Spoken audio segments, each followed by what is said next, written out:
Dr. Adi dan juga jajaran rumah sakit ini bisa mengunjungi para korban ya yang ada di rumah sakit ini, 15 secara keseluruhan. 1 masih di ICU, sementara yang lain sudah di kamar perawatan.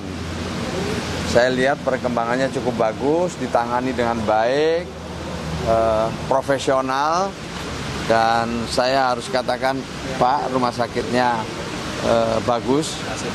Mudah-mudahan penanganan yang baik ini nanti bisa segera membuat anak-anak kita yang ada di sini bisa segera sehat kembali.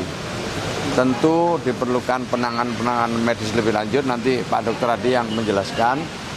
Kami akan terus berkoordinasi dengan orang tua para korban untuk melakukan tindak lanjut, terutama nanti di rehabilitasi sosialnya. Kami memberikan dukungan-dukungan yang diperlukan, termasuk tentu dukungan-dukungan untuk perawatan maupun nanti untuk rehabilitasi dan selanjutnya pemberdayaan. Jadi kami berdialog dengan para orang tuanya, kami berdialog juga dengan pasien-pasiennya. Dan alhamdulillah ya kami bisa mendengarkan apa yang mereka ceritakan dengan baik dan mereka optimis untuk bisa segera sehat karena mendapatkan penanganan yang baik. Saya kira itu, teman-teman. Apa saja dialog yang tadi disampaikan dari para pasien kepada Ya, mereka menceritakan pada saat itu dalam ibadah sholat Jumat ya, berada di masjid, di tengah-tengah khutbah itulah terjadi ledakan. Mereka tentu belum bisa menceritakan secara detail karena rata-rata ya mungkin kaget dan kemudian menyelamatkan diri. Nah, itu aja ya, jadi mereka bisa merasakan tiba-tiba ada ledakan. Setelah itu mereka tidak bisa mengetahui lagi, tapi sudah ada menyelamatkan, ada yang mengajak untuk segera menyelamatkan diri dalam keadaan yang kalut seperti itu. Tetapi semuanya bisa saling tolong-menolong. Tadi ada salah satu orang tua yang kebetulan rumahnya dekat di sana, dengar ledakan itu langsung datang dan kemudian juga mencari anaknya. Ya memang situasi agak kalut, tapi secara gotong royong bisa diatasi dengan baik. Itu yang tadi kami cerita. Saya lihat mudah-mudahan ya ada yang mungkin 2-3 hari lagi udah ada yang bisa pulang. Oh iya jelas. Jadi kalau bantuan pasti nanti diberikan baik oleh pemerintah daerah ya, Pak Gubernur kemarin juga sampaikan, kami dari Kementerian Sosial dengan indeks yang kami miliki tentu kita akan bantu, tetapi kita akan teruskan nanti pendampingan setelah berada di rumah, baik itu dalam bentuk trauma healing maupun rehabilitasi sosial dan pemberdayaan. Berapa lama, berapa kondisinya kayak gimana tuh? Tergantung asesmennya, ya bisa sebulan, bisa 2 bulan, sesuai hasil asesmennya akan kita dampingi nanti. Orang tuanya akan kita ajak dialog, kemudian siswa-siswanya juga akan kita ajak bicara kebutuhan apa yang paling mendesak dan paling yang paling dibutuhkan itu. Jelas gratis itu, tapi nanti siapa yang membayar nanti kita diskusikan. Tapi itu pasti ada yang membayar. Pasti pemerintah akan membantu. Tinjauan langkah selanjutnya akan apa ini? Kami dengan pendamping ya di sini yang baju biru itu adalah pendamping kami yang akan menindaklanjuti ya, melakukan asesmen, kemudian ya memberikan dukungan yang diperlukan. Bantuan itu korban yang sampai mengalami gangguan telinga dan kemungkinan akan jadi tunarungu itu bagaimana Yang tadi saya nanti Pak Dokter ya yang jelaskan ya, tapi yang ada di sini tadi yang sudah ada di kamar perawatan, memang rata-rata keluhannya adalah telinga. Nanti diceritakan ya. Tetapi bisa diajak dialog. Bisa diajak dialog dan mudah-mudahan lah bisa pulih. Ada satu yang di ICU memang yang masih dalam perawatan insentif yang nanti silakan dok dijelaskan bagaimana kondisi pasien kita. Dari kami tentu ada 3, pertama perlindungan dan jaminan sosialnya. Maka termasuk tadi soal biaya pengobatan segala macam pasti ini akan dibantu oleh pemerintah. Kemudian yang kedua nanti rehabilitasinya. Rehabilitasinya ada 2, rehabilitasi medis dan rehabilitasi sosial. Ya, setelah itu yang ketiga nanti tentu dalam kerangka tindak lanjutnya adalah pemberdayaan. Mungkin ini akan disesuaikan dengan hasil asesmen. Saya kira itu ya. Lagi ramai diberitakan sosial media bahwa 2 korban ini adalah korban bully. Apakah tadi saat dialog dengan para pasien yang dirawat ada yang menyampaikan hal seperti itu kepada Pak Amin? Ya, kita tunggu saja ya. Kita jangan berspekulasi. Dan tadi kami ketemu tentu tidak bisa atau tidak memungkinkan untuk bicara lebih detail. Tetapi kami ajak mereka untuk berdialog. Secara umum mereka bisa mendengar dengan baik apa yang kami sampaikan. Yang kedua ya kita cerita-cerita ringan saja tentang posisinya di mana saat terjadi ledakan, kemudian apa yang mereka lakukan, itu aja yang ringan-ringan. Dan di sebelahnya ada orang tuanya yang mendampingi, yang rata-rata orang tuanya juga sempat bertemu dengan putra-putrinya ketika di sekolah maupun ketika perawatan di sini. Jadi ringan-ringan. Nah, menyangkut soal hal-hal lain ya kita tunggu penyelidikan dari polisi. Kita perlu mendengarkan penjelasan resmi, tidak terbawa oleh berita-berita hoax, berita-berita yang mungkin belum tentu benar. Itu aja. Bahwa nanti kebenaran berita itu seperti apa, kita tunggu beberapa waktu ke depan ya. Gimana korban? Apakah ada trauma? Ya, trauma masih ada, masih nampak trauma.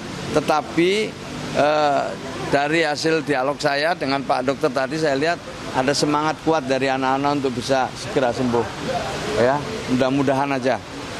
Doakan mudah-mudahan segera sembuh. Sudah ada komunikasi sama Pak Mendikbudrismen belum itu soal langkah ke depan yang akan dilakukan? Kemarin kan Wamen udah kesini ya, Wamen Mendikbudrismen. Tentu kita akan koordinasi pada saatnya. Ya, yang prioritas sekarang ini mendapatkan layanan medis dulu. Ini yang prioritas. Prioritasnya mendapatkan layanan medis sampai nanti bisa keluar dari rumah sakit kembali ke rumah. Setelah itu kita lakukan asesmen lebih lanjut. Ya, pasti kami akan. Dan untuk mengetahui kondisi terkini di Rumah Sakit Yarsi, kita telah terhubung dengan rekan jurnalis iNews Mei Sada Sirait di sana.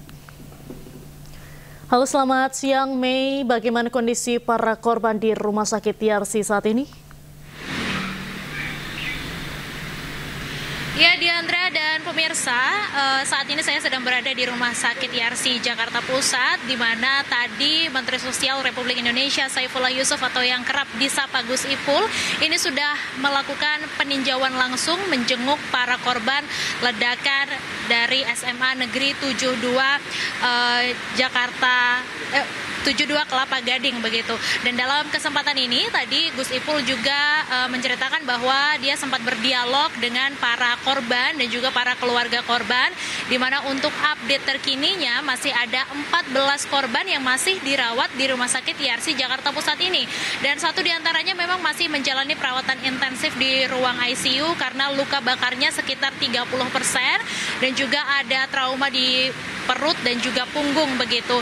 Dan untuk 13 korban lainnya ini dikatakan bahwa memang sudah mulai bisa berdialog begitu, di mana dari ke-13 korban ini memang dikeluhkan di bagian pendengarannya, di mana kemarin mereka sempat mengalami pendengarannya berdenging begitu. Namun untuk update-nya hari ini tadi setelah dijenguk oleh Gus Ipul juga dikatakan bahwa para korban ini sudah mulai bisa diajak berdialog seperti biasa. Dan juga Gus Ipul tadi mengatakan bahwa para korban juga sempat menceritakan sedikit sekilas begitu tentang kejadian kemarin, di mana diceritakan bahwa memang ledakan itu terjadi ketika sedang sholat Jumat begitu, dan tiba-tiba ledakan terjadi. Kemudian juga Gus Ipul menjelaskan bahwa nantinya diharapkan ini para korban sudah bisa, maksud kami ke-13 korban yang mengalami luka ringan dan juga keluhan di pendengaran tadi, 2 hingga 3 hari ke depan diprediksi sudah mulai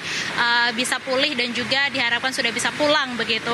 Dan terkait biaya pengobatan para korban, tadi Gus Ipul juga menjelaskan bahwa dipastikan para korban ini biaya keseluruhan biaya perawatannya ini akan ditanggung oleh pemerintah, dan juga nantinya Kementerian Sosial Republik Indonesia akan fokus kepada 3 hal setelah para korban ini boleh pulang begitu, di mana fokus Kemensos RI adalah memberikan dukungan bagi para korban ledakan, kemudian juga nantinya akan dilakukan rehabilitasi dan juga dilakukan pemberdayaan. Dan juga ketika nanti para korban ini sudah diizinkan untuk pulang begitu, nanti Kemensos juga akan memberikan trauma healing begitu, pendampingan trauma healing bagi para korban. Dan tadi juga Gus Ipul sempat memuji juga pelayanan dari Rumah Sakit Yarsi ini yang dinilai cukup memberikan perawatan yang baik begitu untuk para korban. Dan terkait isu di mana disebutkan bahwa ada potensi tunarungu kepada pendengaran para korban ini, juga dipastikan dari pihak rumah sakit tadi menjelaskan bahwa kemungkinan itu tidak akan terjadi. Demikian, Diandra. Baik, terima kasih Meisada Sirait atas laporan Anda langsung dari Rumah Sakit Yarsi Jakarta Pusat. Selamat siang, selamat kembali bertugas. Pemirsa, korban ledakan SMA N 72 Kelapa Gading masih menjalani perawatan, salah satunya di Rumah Sakit Yarsi Jakarta Pusat. Informasi terkini, terdapat total 14 korban yang masih dirawat, 1 diantaranya masih berada di ruang ICU. 1 korban yang dirawat di ruang ICU mengalami kondisi luka cukup serius, termasuk luka bakar, dan sudah menjalani operasi. Sementara itu 13 korban lainnya masih menjalani rawat inap dengan kondisi telinga berdengung akibat trauma ledakan yang terjadi. Untuk 13 korban telah dicek oleh dokter spesialis THT dan akan dilakukan observasi lanjutan jika memang diperlukan. Tim medis RS Yarsi terus memberikan penanganan intensif, menyiapkan fasilitas tambahan dan ruang perawatan darurat sebagai antisipasi kemungkinan adanya tambahan yang dirujuk.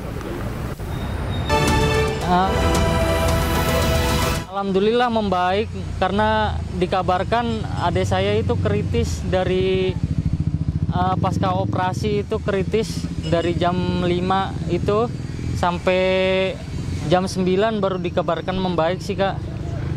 Iya. Jadi kepentingannya untuk ke sekolah ada apa? Oh, saya kepentingannya untuk ngambil barang dari korban, Kak. Soalnya ya khawatir juga, takut hilang gitu, apa gimana gitu, Kak. Untuk adek tadi operasi apa nih, Pak? Oh, dari operasi tangan sampai pencabutan material yang ada di dalam tubuh korban, Kak. Ini berarti di masjid atau di kantin? Di masjid. Waktu kejadian kondisinya seperti apa, Mas, sampai dibawa ke rumah sakit?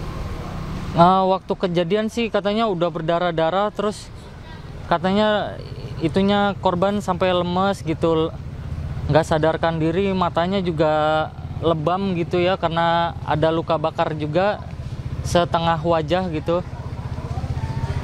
Posisi adiknya, Mas, ketika ledakan berlangsung, apakah di masjid juga sedang ingin sholat Jumat atau bagaimana? Iya, karena kan menurut saya tanya dari korban yang udah sadar, itu adiknya temen saya gitu, temannya adik saya maksudnya, itu dia lagi mau sholat, terus tiba-tiba ada ledakan gitu. Jadi ya korban juga panik juga, keluar coba bangkit tapi terjatuh lagi gitu. Berarti lokasinya nggak jauh dari sound system adiknya? Iya, karena waktu awal dihubungin sih, itu awalnya itu dari sound system memang, tapi menurut konfirmasi dari para guru dan ada sejumlah barang bukti yang meyakinkan itu adalah bom gitu. Informasi lengkap dari guru seperti apa, dari wali kelas? Oh, awalnya saya itu kan bertanya kepada wali kelas, Bu, ini gimana kronologinya? Kok bisa kayak gini, Bu, adik saya gitu. Oh, iya baik Mas. Jadi ini saya menemukan sejumlah bukti gitu. Ini ada senpi, ada paketan, ya bentuknya kayak paketan gitu, kotak, sama ada yang dalam yang botol gitulah, yang seperti beredar ini gitu, pakai kaleng gitu Kak. Oke. Kemudian berarti sudah sadarkan diri ya Mas atau seperti apa sekarang? Kalau untuk sadarkan diri sih belum sih Kak, masih belum sadarkan diri, dan ya alhamdulillah udah berhasil melalui krisisnya itu, masa kritisnya. Lukanya Mas ada serpihan dari bekas ledakan? Kalau ada serpihannya banyak Kak, soalnya ada paku, ada kayak seng kayak gitu, sama ada batu kerikil, sama kaca juga tadi. Kemudian udah ketemu ada pihak polisian atau dinsos atau seperti apa, dan sudah ada komunikasi dengan pihak keluarga? Kalau kemarin sih kayaknya sih udah, karena ibu juga sempat diwawancarai dan viral juga di TikTok gitu. Saya juga nggak tahu itu, soalnya saya lagi konfirmasi ke TKP juga, mau ngambil barang juga kemarin. Karena masih disterilisasi kan ya kemarin gitu, jadi belum bisa untuk ngambil barang juga. Sampai detik ini juga masih belum bisa, dan dikabarkan sampai hari Senin masih itu sih Kak, masih belum bisa gitu. Harapannya mungkin Mas terakhir dari keluarga seperti apa? Kalau harapannya dari saya ya semoga ya nggak terulang lagi gitu kejadian kayak gini. Ya kalau misalnya ada pembulian gitu ya didampingin gitu yang korban dari. Demikian breaking news kali ini pemirsa, Anda dapat mengikuti perkembangan informasi ini dalam program iNews berikutnya. Saya Diandra Mukti pamit undur diri, terima kasih, sampai jumpa.